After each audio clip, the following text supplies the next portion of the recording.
सूर्यवंश में राम जी का प्राकट्य हुआ है और चंद्रवंश में कृष्ण कन्हैया का प्राकट्य हुआ है। बोलो राधे राधे। भगवान नारायण के पुत्र ब्रह्मा, ब्रह्मा के पुत्र हुए मारीची, मारीची के पुत्र हुए विवस्वान सूर्य और विवस्वान सूर्य के पुत्र हुए श्राद्ध देव मनु। बोलो राधे राधे। श्राद्ध देव मनु के 10 पुत्र हैं। इनमें एक पुत्र का नाम है सर्याति। महाराज सर्याति की एक बिटिया हुई जिसका नाम हुआ सुकन्या। इनका विवाह हुआ च्यवन ऋषि के साथ में। इसी वंश में आगे एक दिव्य राजा हुए नभग, नभग के यहाँ हुए नाभाग, नाभाग के यहाँ परम भागवत अम्बरीश जी महाराज। बोलो राधे राधे। इसी वंश में आगे त्रिवंदन हुए, त्रिशंकु हुए, महाराज हरिश्चंद्र हुए, रोहित हुए, राजा नारायण बाहुक हुए, बाहुक के यहाँ सगर हुए। सगर के 2 पत्नियां थीं। एक पत्नी के एक पुत्र हुआ जिसका नाम हुआ असमंजस। दूसरी पत्नी के एक गर्भ से एक मांस के टुकड़े का जन्म हुआ।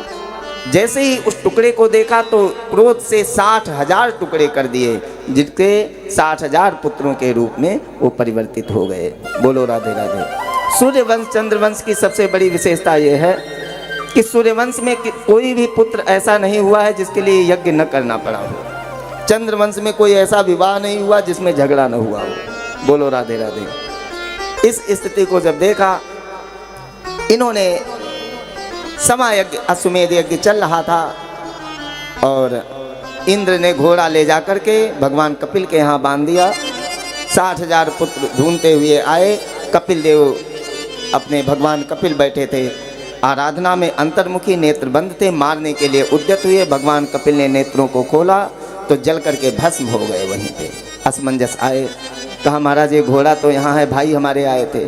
कहा वो तो जल के भस्म हो गए, तो इनकी मुक्ति कैसे होगी? कहा अगर माँ गंगा पृथ्वी पे आ जाएं तो उन्हीं के द्वारा मुक्ति हो सकती है। असमंजस के अंशुमान हुए, बहुत तपस्या की, लेकिन असमर्थ रहे। महाराज दिलीप हुए, बहुत तपस्या की, असमर्थ रहे। दिलीप के यहाँ महाराज भागीरथ का प्राकट्य हुआ। बोलो राधे राधे। तो इन्होंने माँ गंगा की इतनी तपस्या की, माँ गंगा प्रभावित हुई। कहा ये बताओ अगर पृथ्वी पे आ भी जाएं, हमारी धारा तो का वेग तो बहुत तीव्र है, रसातल हम चले जाएंगे पृथ्वी को फोड़ के, रुकेंगे कैसे? भगवान शिव की विनय की। भगवान शिव प्रसन्न हुए।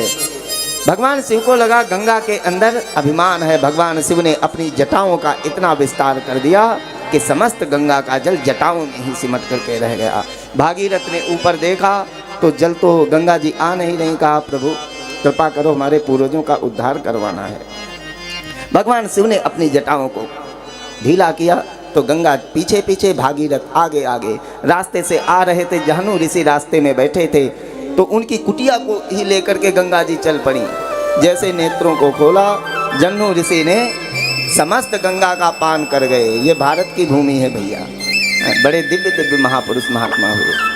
भागीरथ ने पीछे मुड़ करके देखा तो धूल उड़ रही, गंगा जी का पता नहीं। महात्मा बैठे हुए, गुरु जी गंगा जी आ रही थी, तो कहा वो तो हमारे उदर में है, तो इनका बाहर निकालिए भाई, हमारे पूर्वजों का उद्धार करवाना है। तो जन्नू ऋषि ने अपने जांघ को फाड़ करके गंगा जी को प्रकट किया। माँ गंगा का नाम पड़ा जाह्नवी। लेकर के आगे आगे भागीरथ, पीछे पीछे माँ गंगा।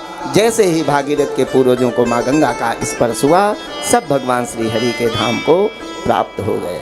बोलो राधे राधे।